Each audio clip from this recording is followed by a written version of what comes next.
Easter, my dear brothers and sisters. Happy Easter! And a good morning to all of you. Good morning po. Pakisabi po sa katabi niyo, buti na lang nandito ka. I believe this is a place of miracles. Amen? Amen. That when we are here, when we participate in this Holy Eucharist, miracles will happen. Amen. Yes? Amen. Kanina po, paakyat po ako dito. Bukas na yung mall. Ang dami ng tao. Sabi ko, ang saya pala mag-misa dito. Libre ang window shopping. Okay? Kaya hindi ko alam kung bakit, yun ba ang dahilan kung bakit ka rin nandito. Para pagkatapos ng misa, Kainan na. mesa. Mesa. Kakain na. Pero sana, habang nandito tayo, even those of you who are outside these partitions, I hope that when we are here, we are fully with Jesus. Amen? Amen. Magpapakilala po muna ako bago ang lahat. My name is Father Miguel Ramirez. You can call me Father Mix. And ako po ngayon ang bagong naitalaga bilang parochial vicar. In short, assistant parish priest. In short, katuwang na pare. In short, alipin sa bikili. At makakasama niyo po ako dito, ang parokya po natin ay sa Ermita Church, sa Nuestra Senora de Guia. We will be there I will be there for the next 6 months, more or less. And so, kung magawin po kayo doon, bisitahin niyo po kami, ang simbahan, ang inang Biblia, bisitahin po niyo doon, magkikita-kita po tayo. Alright? So, I will be here and I hope to get to know you.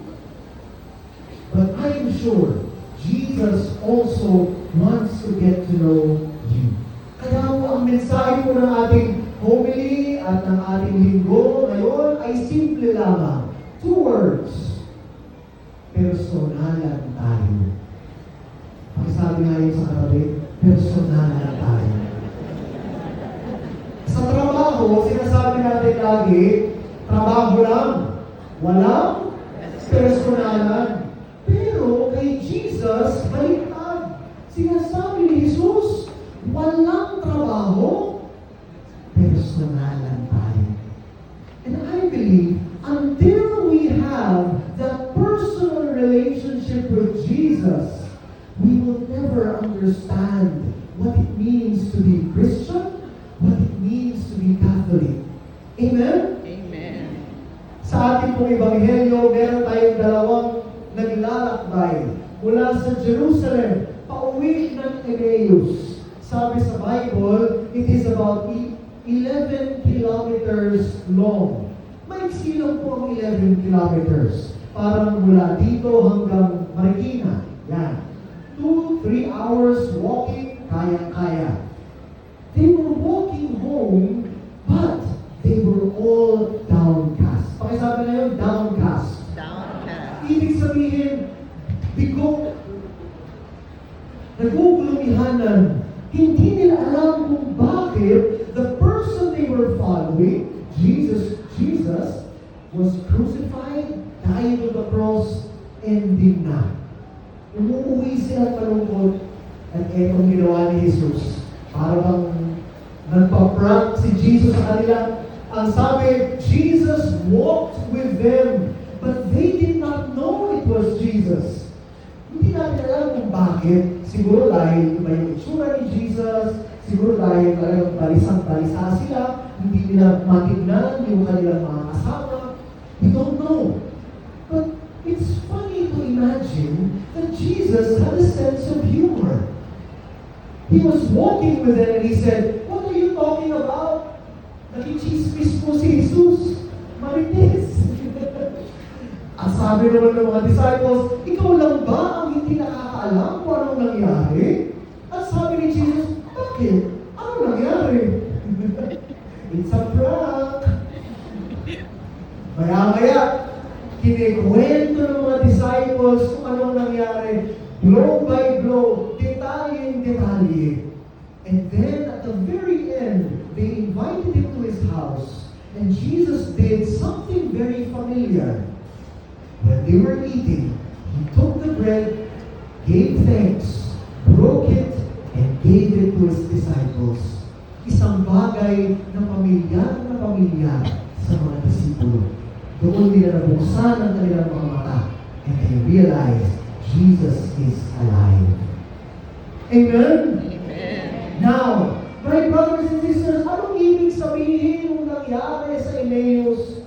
Dalawang bagay. Una, maraming beses po sa buhay natin, nakikilakbay sa atin si Jesus, pero hindi natin siya nakikilala. Maraming beses. Tinatawag natin, kunyari, merong disgrasya na mangyayari. Tapos biglang may tao na sumagip sa iyo. Ano ba ang sinasabi natin? Uy, salamat, you are an angel in disguise. But that is Jesus. Or, may nalulungkot ka, tapos kakausapin mo yung kaibigan mo, tapos yung kaibigan mo makikinig lang sa'yo, hindi ka i-judge. At nabuksan mo ang iyong puso, wow, that is Jesus. The good things, mamaya kakain ka ng masarap. Pagsubo mo, masasabihin mo, yung sarap naman ito.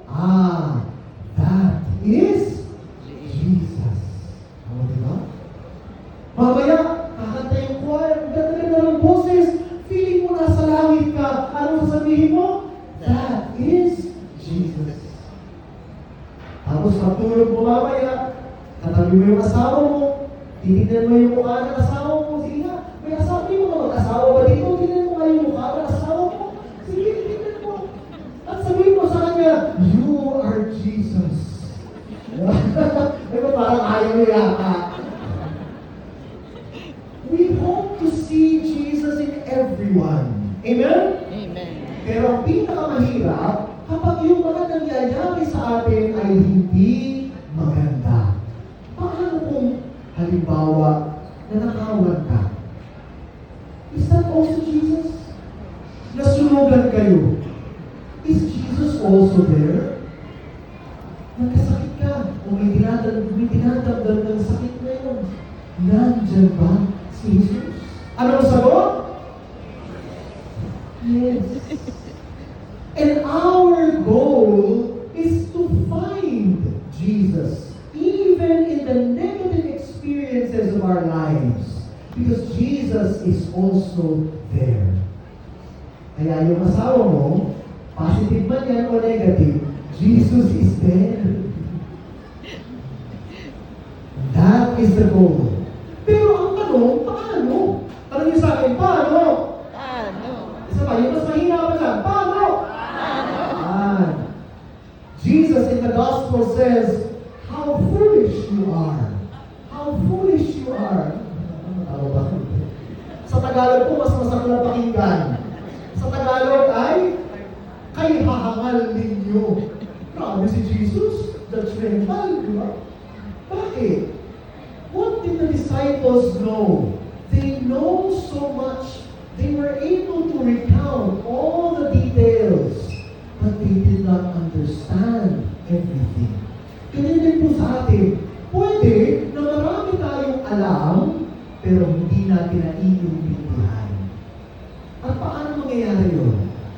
We have to be personal.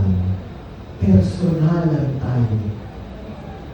Kamusta ang relationship with Jesus? Is He your friend? Is He someone you run to when you are in need? Siya ba yung isang tao na kaya mong kausapin, kaya mong pakinggan, komportable ka ba sa Kanya?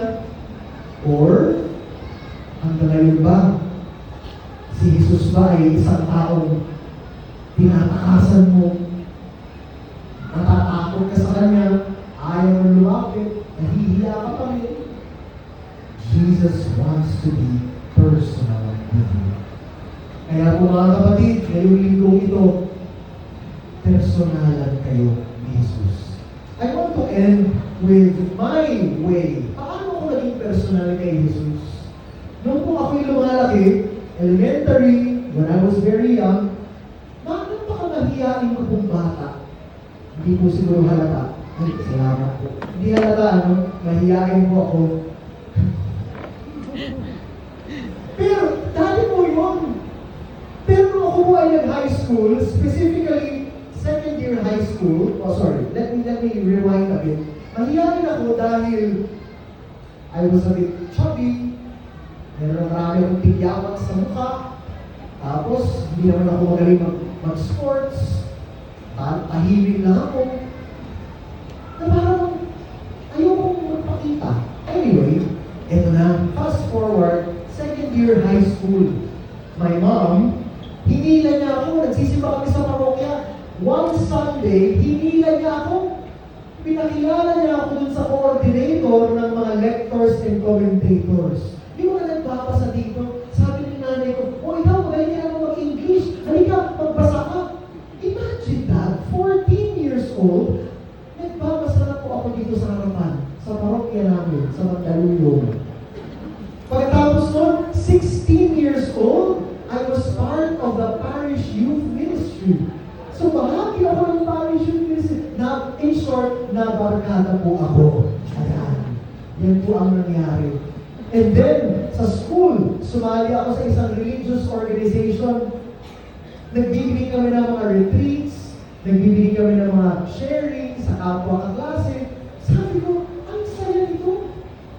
I gained a lot of friends. And that's where I knew Jesus. Si Jesus pala ay hindi malayo. Hindi pala siya nakakatakot o hindi ko pala siyang lamihan bilang kaibigan. And from then on, fast forward, at 31 years old, I decided to enter the seminary. Nagparing po ako. Sa awa ng Diyos, graduate. At sa awa ng Diyos, ngayon, isang taon na po akong pari. Amen. Thank you, Lord. Salamat sa Diyos. Pakakanan natin si Lord. Alam ko po, lahat tayo mayroong personal stories with Jesus. And whenever we forget, we have to remember Jesus is here. He wants to be in the center of your life. He doesn't want to be just a part of your life. He wants to be at the center of your life.